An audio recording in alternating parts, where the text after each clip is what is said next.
Dwight Howard claims Adidas ended the partnership because he clashed with Kobe in LA.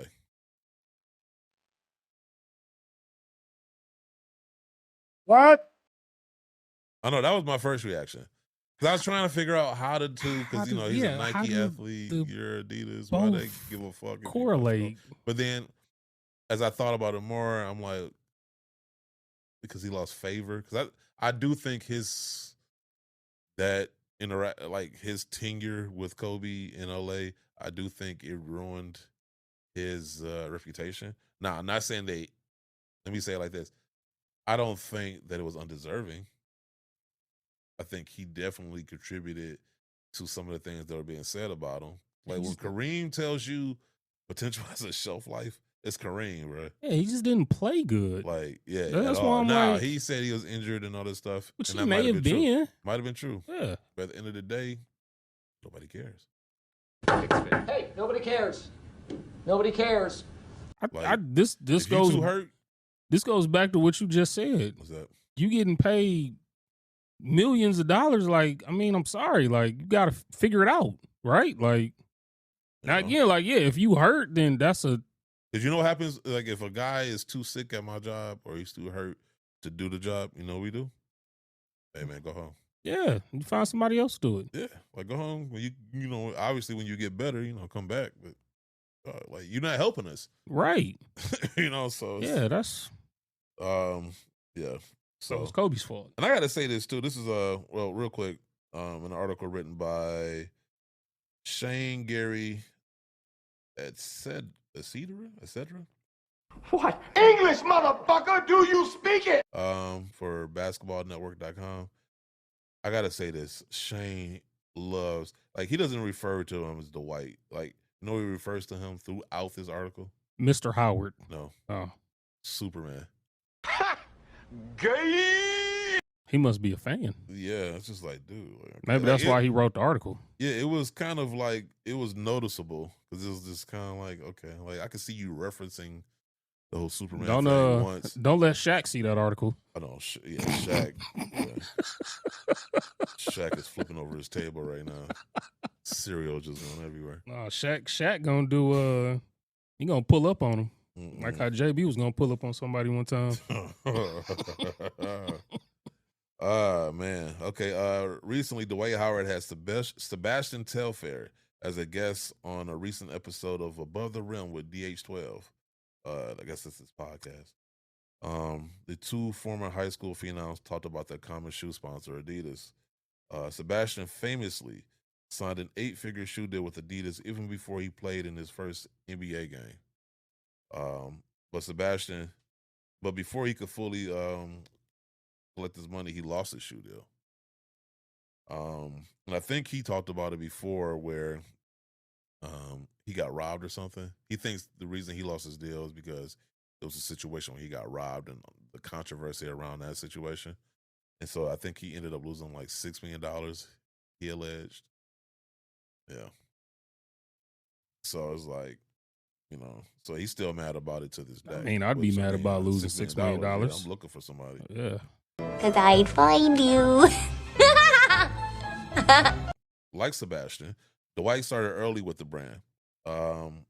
Dwight's partnership with Adidas also ended on a sour note, at least from his perspective. Dwight said, "When I left the Lakers, when I played with Kobe, they said, we can't keep you at Adidas because the Laker fans are mad at you." Whoa, you're angry. Now, are you just telling the Laker fans or the fans, period? Because now, granted, I don't think at that time, because I'm trying to go back to that time. At that time, I don't see too many people coming to his defense. True. So I don't know if he had any but grace from anybody. You know what's interesting though? What's that? Why is it that I can actually picture that being something that Adidas would actually use as I thought about it more. I'm like that sounds very Adidas like an Adidas trope. It's like you're not gonna say, hey, yeah, it's not working out. Like, the popularity just isn't there. The Laker fans don't like you anymore. Yeah. Like, come on now. Yeah. But I mean, Yeah. Yeah. Adidas. Because after Kobe called him soft, it was like, he was gone by that point. I think he was with the Rockets at that point. I'm trying to remember his. I don't remember Kobe if was like yelling down the court. I think he was on another team by that point. I don't know what team, because but he would be yelling. He would be in his face as opposed to yelling down the court. I forgot, but I want to say he was with the Rockets. So yeah, I could definitely see that because once Kobe got him soft, that was it. Like when the dude that tore his Achilles and walks off the court calls you soft. Let's not forget he also shot both his free throws after he tore his Achilles. I was gonna say and then walked off. Because it's like that's my point. It's like to suffer that type of injury and yet you complaining about you. And I'm not saying that it doesn't have any credibility. Like he could have been injured like a motherfucker, right? I don't know. Only he knows. But I'm just saying, optic wise, yeah, bro, you wasn't gonna shake that. Yeah, but I don't think if that's why he lost his deal, or at least from his perspective. That's his perspective. As of why he lost the deal. Adidas has to say officially. Adidas, if they even say anything. They'll never say anything. No, they won't. Dwight was one of Adidas's longest tenured shoe endorsers during that time. I'm not calling him Superman. Dwight had always worn Adidas dating back to his AAU days and as a high school star. And as a high school star, he repped the brand as the best player during the 2003 Adidas ABCD camp. Adidas kept him in sight while he led Southwest Atlanta Christian Academy to the 2004 state title as a senior. And when the Magic drafted Dwight as the first overall pick in the 2004 NBA draft, Adidas officially inked him to a shoe deal. Dwight's signature shoe deal lasted 6 silhouettes before the partnership ended. I didn't even know he got that far. Like when I think of signature shoe lines, I never think about especially even when I think of Adidas. The only one from that time frame I think of is D Rose. Really? I honestly would have lived and died not remembering that Dwight Howard a shoe deal.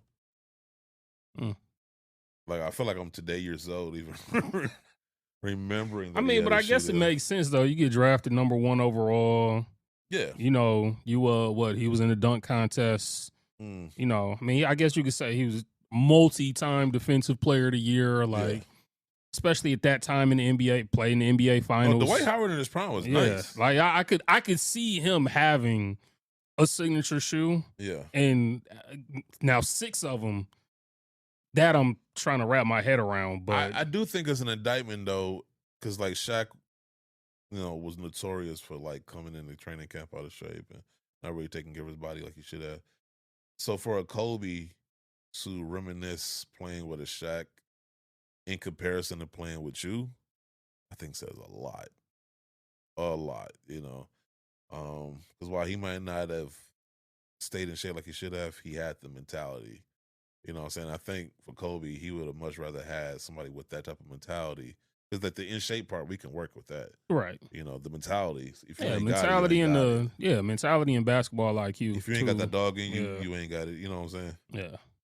And he had the personality, because we talked about personality, right? Like he had personality for days. He had a very marketable personality. Yeah. And honestly, I can't remember one Dwight Howard shoe. I don't know if that says something about me or their marketing team.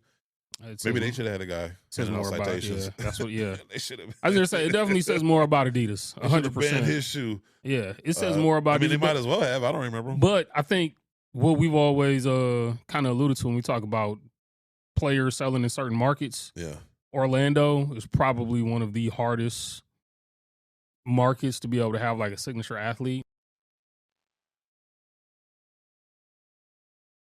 What? Because it's how many households are you going to touch? Like in Orlando? Yeah, like tourism. Why? But like people actually like in Orlando versus like a New York, LA, Chicago. This is my counter argument to that. I think Houston. That argument held up. Like if you're talking like early 90s and before. Yeah, no, I go back to this social media. And prior to the social media age, I think that mattered. Right? I think post social media age, like none of that shit matters. Like Okay. where you live, because it's like because we're all connected now. Like you could live in the middle of nowhere and still have a following. True. You know, and still have the ability. This is why the athletes feel the way they feel now about the media, because it's like before you needed the media to do interviews and to get certain things out there, to get certain information or even your point of view. Now you can talk directly to the fans. Right. You ain't got to do an interview with nobody. You can go and do a live on Instagram or on wherever, YouTube, and answer their questions directly, or at least give you a peace of mind directly. So a lot of things have changed since then.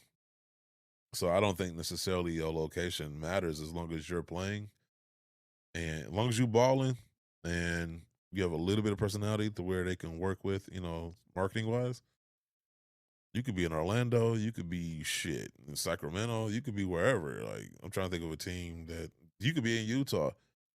It doesn't matter. Forgot they had a team for a second. That's what I'm saying. I had to think about it for a second. I'm like, okay, what's up? Yeah, okay, Utah Jazz. So yeah, I don't think none of that really mattered as far as Dwight Howard is concerned.